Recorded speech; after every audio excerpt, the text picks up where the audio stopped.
السلام علیکم ورحمۃ اللہ وبرکاتہ۔ میرا نام ہے حافظ محمد طلحہ اور آپ دیکھ رہے ہیں میرا یوٹیوب چینل فیضان قرآن۔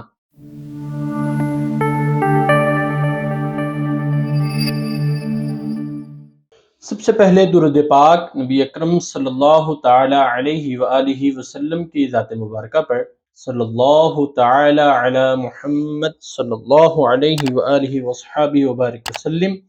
تو آج ہم تفسیر صراط الجنان کے اندر سورۃ البقرہ کا تعارف پڑھیں گے اور اس کے تھوڑے سے فضائل پڑھیں گے، اور ساتھ ہی ہم اس کے ٹاپکس مضامین پڑھیں گے، کیونکہ سورۃ البقرہ قرآن پاک کی سب سے بڑی سورہ ہے، یعنی کہ اس سے بڑی سورت قرآن پاک کے اندر اور کوئی بھی نہیں ہے۔ تو آخر اتنی بڑی سورت کے ہم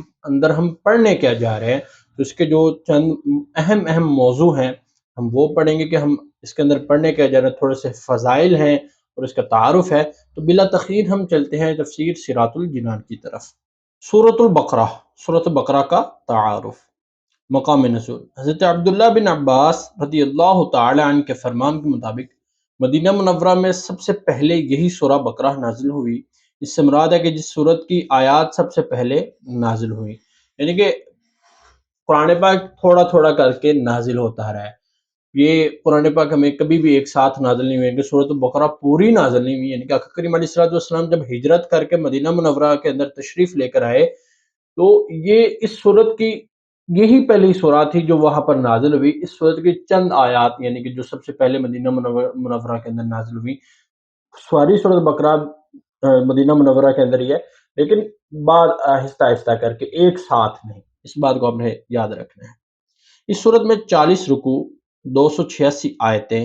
6121 کلمات، 25500 حروف ہیں۔ عربی میں گائے کو بقرہ کہتے ہیں، اور اس سورت کے 8ویں اور 9ویں رکوع کی آیت نمبر 67 تا 73 میں بنی اسرائیل کی ایک گائے کا واقعہ بیان کیا گیا ہے، اس کی مناسبت سے اسے سورۃ البقرہ کہتے ہیں۔ حدیث میں سورت کے بے شمار فضائل بھی بیان کیے گئے ہیں، ان میں سے 5 فضائل درج ہیں۔ حضرت امامہ باہلی رضی اللہ تعالیٰ عنہ سے روایت ہے کہ نبی اکرم صلی اللہ تعالیٰ علیہ وآلہ وسلم نے ارشاد فرمایا، قرآن پاک کی تلاوت کیا کرو، کیونکہ قیامت کے دن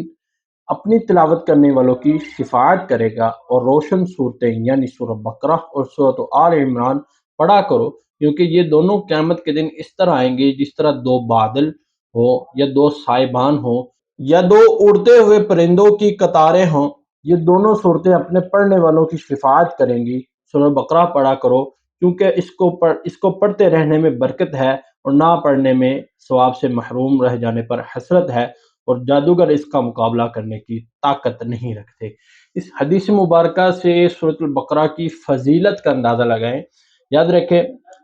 قیامت والے دن آقا کریم علیہ السلام تو شفاعت کریں گے ہی کریں گے، ساتھ ہماری قرآن پاک بھی ہماری شفاعت کرے گا۔ قرآن اور روزہ بروز قیامت یہ شفاعت والے بندے ہوں گے جو اپنے پڑھنے والوں کی شفاعت کریں گے، ٹھیک ہے۔ اب آقا کریم علیہ السلام نے کیا فرمایا کہ سورۃ البقرہ اور سورۃ آل عمران کی کثرت سے تلاوت کیا کرو۔ پوچھا گیا یا رسول اللہ کیوں؟ میں قیامت کے دن اس طرح یہ آئیں گے جس طرح 2 بادل ہوں، یعنی کہ قیامت کا دن اس طرح ہوگا جب کسی چیز کا سایہ نہیں ہوگا، لوگ سائے کی تلاش میں ہوں گے، سورج سوا نیزے پر آ چکا ہوگا، پسینے کے اندر لوگ شرابور ہو چکے ہوں گے، سائے کی تلاش کے اندر ہوں گے، تو یہ 2 بادلوں کی طرح آئیں گے اپنے پڑھنے والوں کے اوپر، یا پرندوں کی قطاروں کی شکل میں آئیں گے، اور یہ اپنے پڑھنے والوں کی اللہ رب العزت کی بارگاہ میں شفاعت کریں گے۔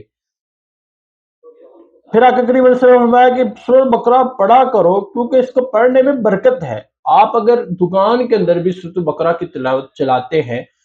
دکان کے اندر بھی برکت ہوتی ہے، گھر کے اندر چلائیں، گھر کے اندر برکت ہوتی ہے، اور نہ پڑھیں گے تو ثواب سے محرومی ہے۔ اور اس بات کا اندازہ لگیں، اس بات کو یاد رکھیں کہ جادوگر اس سورت کا مقابلہ نہیں کر سکتا، یعنی کہ آپ کے اوپر جتنا بھی کوئی بڑا سے بڑا جادو ہو گیا نا، جس کا کوئی توڑ ہی نہیں ہے، تو سورۃ بقرہ اس کا توڑ ہے، جادوگر اس سورت کا مقابلہ نہیں کر سکتا۔ حضرت ابو ہریرہ رضی اللہ تعالیٰ عنہ سے روایت ہے، حضور پر نور صلی اللہ تعالیٰ علیہ وآلہ وسلم نے ارشاد فرمایا، اپنے گھروں کو قبرستان نہ بناؤ، یعنی اپنے گھروں میں عبادت کیا کرو، اور شیطان اس گھر سے بھاگتا ہے جس گھر میں سورۃ بقرہ کی تلاوت کی جاتی ہے۔ آقا کریم علیہ السلام نے فرمایا، اپنے گھروں کے اندر سورۃ بقرہ کی تلاوت چلایا کرو، پڑھا کرو، کیا کرو، کیونکہ شیطان اس گھر کے اندر نہیں داخل ہوتا جس گھر کے اندر سورۃ بقرہ کی تلاوت کی جاتی ہے۔ حضرت ابو مسعود رضی اللہ تعالیٰ عنہ سے روایت ہے کہ سرکار دو عالم صلی اللہ تعالیٰ علیہ وآلہ وسلم نے ارشاد فرمایا، جو شخص رات کو سورۃ بقرہ کی آخری دو آیتیں پڑھ لے تو وہ اسے ناگہانی مصائب سے کافی ہوں گی۔ یعنی کہ پچھلے دنوں جو ترکی کے اندر راتوں رات زلزلہ آیا، اب آقا کریم علیہ السلام نے کیا فرمایا کہ اگر کوئی بندہ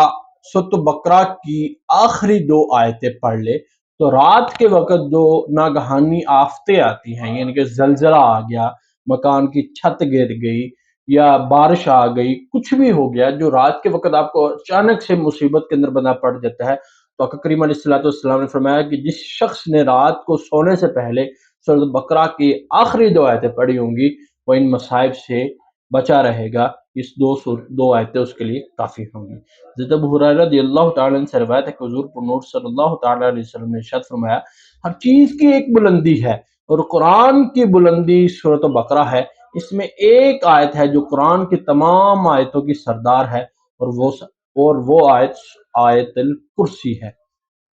آیت الکرسی تمام آیتوں کی سردار ہے، ایک آیت ہے، آیت الکرسی پوری صرف ایک آیت ہے۔ حضرت سہل بن سعد سعدی رضی اللہ تعالیٰ عنہ سے روایت ہے کہ حضور پر نور صلی اللہ تعالیٰ علیہ وآلہ وسلم نے ارشاد فرمایا،